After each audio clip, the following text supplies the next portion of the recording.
السلام علیکم سامعین، 7 شعبان المعظم کی تاریخ شروع ہو چکی ہے، 5 فروری ہے۔ خبر کا عنوان ہے دہلی کے الیکشن ہو چکے ہیں۔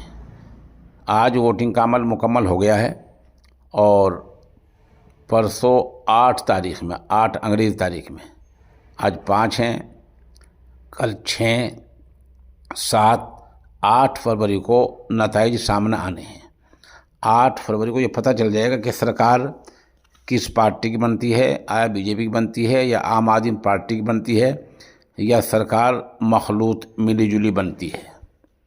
فی الحال جو ایگزٹ پول آئے ہیں، 11 ایگزٹ پول آئے ہیں، 11 میں سے 9 میں بتایا گیا کہ سرکار بی جے پی کی بن رہی ہے۔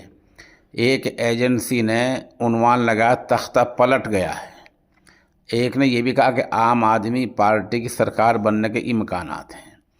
ایک اور ایگزٹ پول میں دکھایا گیا کہ دہلی کے جو مرد ہیں ان کا ووٹ بی جے پی کو گیا ہے اور جو خواتین ہیں بہت ساری اسکیموں کی وجہ سے ان کا ووٹ عام آدمی پارٹی کو گیا ہے۔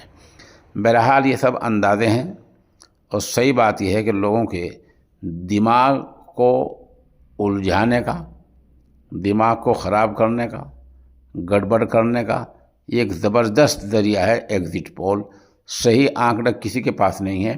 ان سب نے آخر میں یہ کہا ہے کہ اصل جو رزلٹ، جو اصل نتائج آئیں گے وہ 8 فروری کو سامنے آئیں گے۔ اگر ایسی آ گئے تو یہ کہیں گے ہم پہلے ہی کہہ رہے تھے ایسا ہوگا، اور اگر ایسا نہیں ہوتا تو یہ کہیں گے اوہو امکانات سارے دھرے رہ گئے، امکانات کے خلاف عام آدمی پارٹی کی سرکار بن گئی۔ تو یہ ایسے ہی کچھ ہوا کرتا ہے۔ الیکشن ہو چکے ہیں، ووٹنگ ہو چکی ہے، اب انتظار کیجئے 8 فروری کا۔ سامعین، یہ معجون ہیں طاقت کا خزانہ۔ عمر کے ساتھ ساتھ جو کمزوری آ جاتی ہے یہ اس کو دور کرنے کے لیے بہت مفید ثابت ہوا ہے۔